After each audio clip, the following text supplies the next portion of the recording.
अस्सलामु अलैकुम वरहमतुल्लाहि वबरकातुहू। क्या इमाम मेहदी आने वाले हैं? क्या दज्जाल निकलने वाला है? इस सिलसिले पर सोशल मीडिया पे आपने बहुत सारी वीडियोस देखी होंगी, लेकिन आज मैं अपने इस चैनल के ऊपर एक सिलसिला शुरू करने जा रहा हूं, जिसमें आपको एक नए ज़ाविये के साथ समझाया जाएगा। क्या इमाम मेहदी आने वाले हैं? क्या दज्जाल निकलने वाला है? इमाम मेहदी के ताल्लुक़ से और दज्जाल के ताल्लुक़ से आप तक सही इन्फॉर्मेशन पहुंचाने की मुकम्मल कोशिश की जाएगी। तो आप हमारे चैनल को सब्सक्राइब ज़रूर करिएगा ताकि आप तक ये वीडियोस पहुंचती रहें जो आपके इल्म में इजाफ़ा करेंगी। आइए आज की वीडियो को शुरू करते हैं। अगर आज आप सारी दुनिया के ऊपर निगाह उठा करके देखें तो आप देखेंगे कि इस वक्त सारी दुनिया के अंदर जंगें हो रही हैं। रूस यूक्रेन से और इज़राइल गज़ा के मासूम और मज़लूम लोगों को किस तरह मार रहा है, ये सारी दुनिया देख रही है।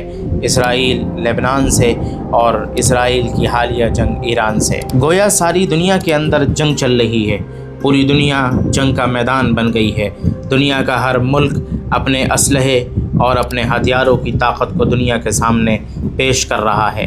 हर कोई ये चाहता है कि वो एक ज़बरदस्त एटमी ताकत बन जाए। सारी दुनिया के अंदर जो ये खेल चल रहा है, ये देख कर के लगता है कि दुनिया तीसरी आलमी जंग की तरफ बहुत तेज़ी के साथ बढ़ रही है। ये आलमी जंग कब होगी ये तो अल्लाह ही जानता है, लेकिन जब भी होगी तो तबाही का वो ख़तरनाक मंज़र आपकी आंखों के सामने आएगा, जिसका तसव्वुर करना भी बेइंतहा मुश्किल है। आइए अब हम समझते हैं कि ये दुनिया का जो ये खेल चल रहा है, जिसमें दुनिया दो हिस्सों में तकसीम हो चुकी है, वो दो हिस्से क्या हैं। ये इशारा मिलता है कि शायद आखिरी दौर के अंदर जो जंगें होंगी या जो बड़ी लड़ाइयाँ होंगी, वो लड़ाइयाँ तकरीबन 7 साल तक जारी रहेंगी। तो बाज़ दानिशवरान का ये कहना है कि ये जंग तकरीबन 7 साल तक चल सकती है। वल्लाहु आलम बिस्सवाब, अल्लाह ही हकीकत हाल को जानता है। जब ये जंग 7 साल तक चलेगी तो कोई भी जंग जब चलती है तो ये जंग सिर्फ दो मुल्कों के दरमियान नहीं होती है। इन दोनों मुल्क या जितने मुल्क लड़ रहे होते हैं, इनका बड़ा नुकसान होता है।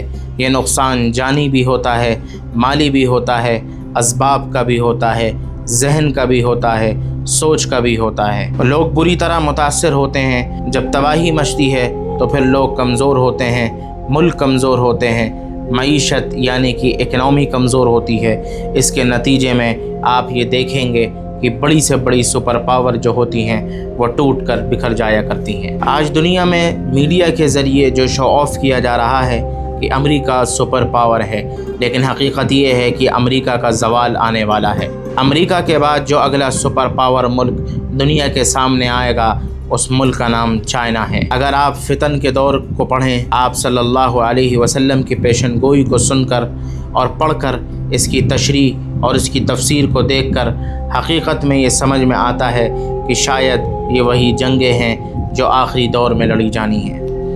अगर वाकई ऐसा है तो फिर आप इस बात को याद रखें कि इसमें एक चीज़ होनी है। 7 साल की इन जंगों में दुनिया की ये दो बड़ी ताकतें टूटनी हैं और इन पर ज़वाल आना है। और दुनिया में कोई काम बग़ैर असबाब के ज़ाहिर नहीं होता है। अल्लाह दुनिया में कुछ भी कर सकता है, वो क़ादिर मुतलक़ है, लेकिन दुनिया में कोई काम बग़ैर असबाब के नहीं होता है। अल्लाह ने इस दुनिया के निज़ाम को इस तरीक़े से बनाया है कि इस असबाब की दुनिया में जो कुछ हो रहा है, इस वक्त जो लड़ाइयाँ लड़ी जा रही हैं, इससे ये दो मुल्क कमज़ोर होंगे। जब ये दोनों मुल्क कमज़ोर होंगे तो इन दोनों मुल्कों को तोड़ने के लिए अल्लाह तीसरी ताकत को खड़ा करेगा, और ऐन मुमकिन है कि वो तीसरी ताकत मेहदी अलैहिस्सलाम का ज़ुहूर होगा और ईसा अलैहिस्सलाम का नुज़ूल होगा। वो भयानक और ख़तरनाक जंग यानी कि जो जंग चल रही है, इसके अंदर एक ताकतवर हरीफ और शामिल हो जाएगा और ये जंग और भड़क उठेगी और आपस में लड़ाइयाँ होंगी और लोग मारे जाएंगे और काटे जाएंगे। वो क्या मरहला होगा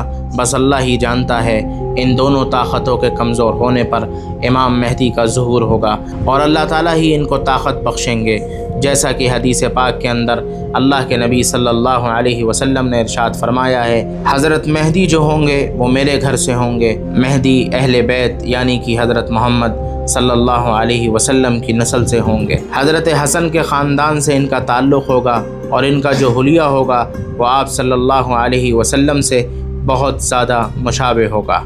आपके वालिद के नाम पर حضرت مہدی علیہ السلام کے والد کا نام ہوگا۔ بعض ضعیف روایت میں یہ بھی آیا ہے کہ آپ کی ماں کا نام حضرت آمنہ ہوگا۔ یہ اللہ کا کرم ہے، فضل ہے، یہ پھر اللہ تعالیٰ کی طاقت اور قوت ہے، اور پھر اس طاقت کے سامنے دنیا کی بڑی سے بڑی طاقتیں ہاریں گی اور دنیا کی بڑی طاقتیں ٹوٹیں گی۔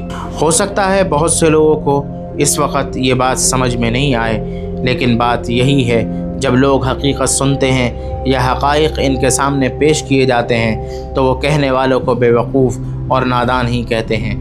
لیکن میں آپ کو اس کی ایک مثال دیتا ہوں کہ جناب رسول اللہ صلی اللہ علیہ وسلم کے دور میں بھی مسلمان انتہا کے کمزور تھے، اور اس کمزوری کے عالم میں آپ غور کریں گے کہ دنیا کی دو بڑی طاقتیں تھیں، ایک رومن ایمپائر تھی اور ایک پرشین ایمپائر تھی۔ اللہ تعالیٰ کا نظام چلا، اور جب اللہ تعالیٰ کا نظام چلتا ہے تو اس کے پیچھے اسباب و محرکات آگے پیچھے اپنے آپ حرکت کرنے لگتے ہیں، اور دنیا دیکھتی ہے کہ یہ دراصل ہو کیا رہا ہے، وہ اللہ کی اسکیم کو پورا کرنے کے لیے ہوتا ہے۔ اب یہ دونوں بڑی طاقتیں آپس میں لڑیں اور کئی بار لڑیں، جس کے نتیجے میں یہ دونوں طاقتیں کمزور ہوئیں، اور پھر ایک وقت آیا کہ اللہ تعالیٰ نے دنیا کی ان دونوں بڑی طاقتوں کو اسلام کے ذریعے توڑ دیا۔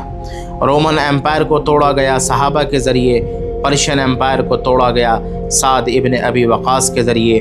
یہ دونوں طاقتیں ٹوٹ گئیں۔ مسلمانوں کی جو طاقت تھی، جو خلافت کا جو مرحلہ تھا، اس کو ان دونوں کے درمیان ایڈجسٹ کرنے کا موقع مل گیا۔ محسوس یہی ہوتا ہے کہ دنیا کی یہ دو بڑی طاقتیں اس وقت چائنا کا جو پورا بلاک ہے اور دوسری طرف جو US کا پورا بلاک ہے، یہ آپس میں لڑیں گی، اور یہ لڑائی پراکسیز کے ذریعے سے بڑی لمبی چلے گی، اور اس کے نتیجے میں پھر یہ دونوں کمزور ہو جائیں گے، ان کی اکنامی کمزور ہو جائے گی، یہ اندر سے ٹوٹ جائیں گے، یہ ڈپریشن اور انزائٹی میں چلے جائیں گے، اور جب یہ اس حالت کے اندر مبتلا ہوں گے تب اللہ تعالیٰ ان کے درمیان حضرت مہدی علیہ السلام کو ظاہر فرمائیں گے، اور پھر اللہ تعالیٰ ان کے ذریعے سے خلافت کے نظام کو دوبارہ قائم فرمائیں گے۔ اس کے بعد آپ صلی اللہ علیہ وسلم نے فرمایا تھا کہ دوبارہ خلافت نبوت کے منہج اور اس کے طریقے پر لوٹے گی، وہ حضرت مہدی کے دور میں ہوگا۔ ابھی یہ پچھلے تمام مراحل پورے ہو چکے ہیں، سمجھدار لوگوں کے لیے اشارہ کافی ہے۔ اس وقت ظلم اور جبر کا نظام پوری دنیا کے اندر چل رہا ہے۔ اب اس کے بعد ایک ہی مرحلہ بچا ہے، اور وہ مرحلہ ہے خلافت کا دوبارہ قائم ہونا۔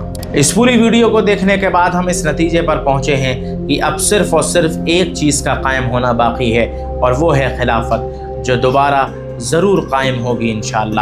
ہماری دعا ہے کہ اللہ تعالیٰ ساری دنیا کے اندر امن نصیب فرمائے، ساری دنیا کے مسلمانوں کی حفاظت فرمائے۔